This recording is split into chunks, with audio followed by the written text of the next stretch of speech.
হনুমান সাগর বান্ধা চাও সীতার নিমিত্তে আমি যুদ্ধ দিবা যাও হনুমান সাগর বান্ধা চাও হনুমান সাগর বান্ধা চাও সীতার নিমিত্তে আমি যুদ্ধ দিবা যাও হনুমান সাগর বান্ধা চাও হনুমান সাগর বান্ধা চাও।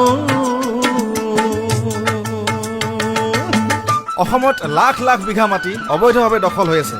আমি উচ্ছেদক সমৰ্থন কৰা উচিত, নহ'লে ভৱিষ্যতে এদিন অসমীয়াই অসমত আলহী হ'ব। মহাবীৰ হনুমানে সাগৰৰ দৰে শক্তিক বশ কৰিছিল, সকলো বানৰ সেনা এক হৈছিল।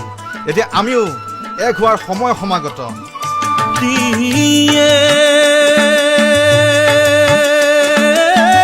অহংকাৰী সাগৰে কয় নিদিও এৰিবা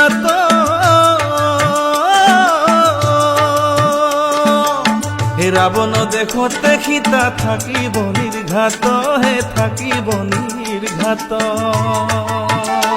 আৰ ধোৱাহে ঢৌ যায় যেন খাওঁ খাওঁ হনুমান সাগৰ বান্ধা চাও হনুমান সাগৰ বান্ধা চাও।